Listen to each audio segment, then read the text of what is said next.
समतापुर नगर में मधुसूदन नामक एक व्यक्ति रहता था। वह बहुत धनवान था। मधुसूदन का विवाह बलरामपुर नगर की सुंदर लड़की संगीता से हुआ। एक बार मधुसूदन अपनी पत्नी को लेने बुधवार के दिन बलरामपुर गया। मधुसूदन ने पत्नी के माता पिता से संगीता को विदा करने के लिए कहा।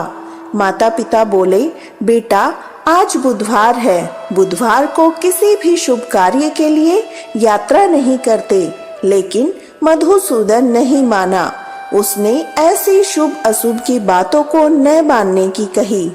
दोनों ने बैलगाड़ी से यात्रा प्रारंभ की। 2 कोस की यात्रा के बाद उसकी गाड़ी का एक पहिया टूट गया।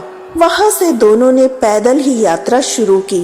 रास्ते में संगीता को प्यास लगी। मधुसूदन उसे एक पेड़ के नीचे बैठाकर जल लेने चला गया। थोड़ी देर बाद जब मधुसूदन कहीं से जल लेकर वापस आया तो वह पूरी तरह हैरान हो उठा, क्योंकि उसकी पत्नी के पास उसकी ही शक्ल सूरत का एक दूसरा व्यक्ति बैठा था। संगीता भी मधुसूदन को देखकर हैरान रह गई।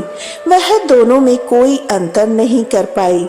मधुसूदन ने उस व्यक्ति से पूछा, तुम कौन हो और मेरी पत्नी के पास क्यों बैठे हो? मधुसूदन की बात सुनकर उस व्यक्ति ने कहा, अरे भाई, यह मेरी पत्नी संगीता है। मैं अपनी पत्नी को ससुराल से विदा कराकर लेकर आया हूँ। लेकिन तुम कौन हो? मुझसे ऐसे प्रश्न क्यों कर रहे हो? मधुसूदन ने कहा, तुम जरूर कोई चोर या ठग हो। यह मेरी पत्नी संगीता है। मैं इसे पेड़ के नीचे बैठाकर जल लेने गया था। इस पर उस व्यक्ति ने कहा, अरे भाई, झूठ तो तुम बोल रहे हो। संगीता को प्यास लगने पर जल लेने तो मैं गया था। मैंने तो जल लाकर अपनी पत्नी को पिला भी दिया। अब तुम चुपचाप यहाँ से चलते बनो, नहीं तो किसी सिपाही को बुलाकर तुम्हें पकड़वा दूंगा। दोनों एक दूसरे से लड़ने लगे। उन्हें लड़ते देखकर बहुत से लोग एकत्र हो गए। नगर के कुछ सिपाही भी वहां आ गए। सिपाही उन दोनों को पकड़कर राजा के पास लेकर गए।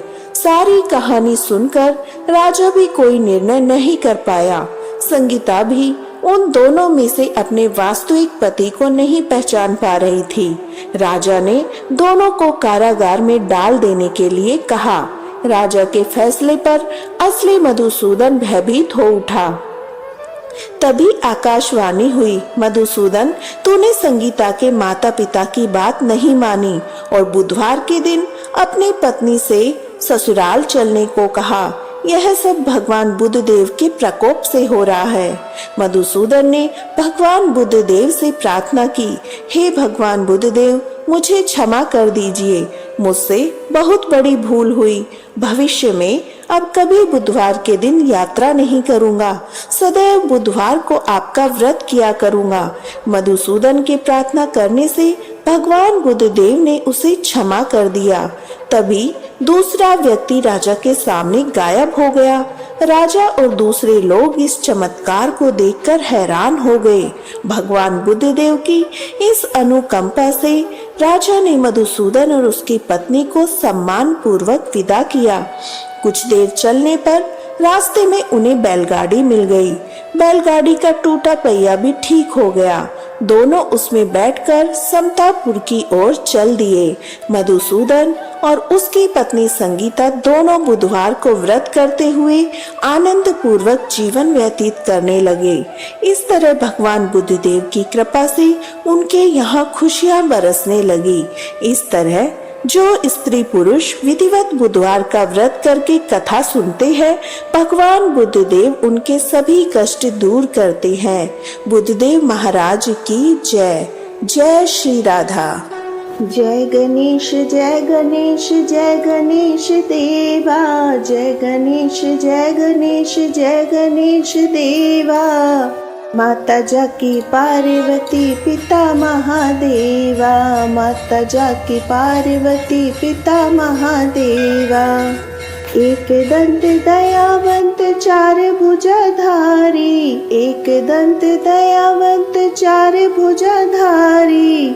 माथे सिंदूर सोहे मूसे की सवारी। माथे सिंदूर सोहे मूसे पान चढ़े फूल चढ़े और चढ़े मेवा, पान चढ़े फूल चढ़े और चढ़े मेवा। लड्डुअन का भोग लगे संत करे सेवा, लड्डुअन का भोग लगे संत करे सेवा। जय गणेश जय गणेश जय गणेश देवा, जय गणेश जय गणेश जय गणेश देवा। माता जाकी पार्वती पिता महादेवा, माता जाकी पार्वती पिता महादेवा। अंधन को आँख देत कोढ़िन को काया, अंधन को आँख देत कोढ़िन को काया। बांझन को पुत्र देत निर्धन को माया, बांझन को पुत्र देत निर्धन को माया। सूर्य शाम शरण आए सफल कीज सेवा, सूर्य शाम शरण आए सफल कीज सेवा।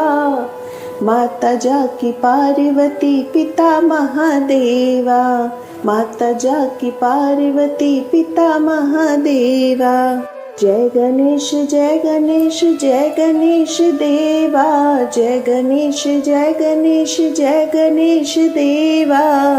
माता जाकी पार्वती पिता महादेवा, माता जाकी पार्वती पिता महादेवा।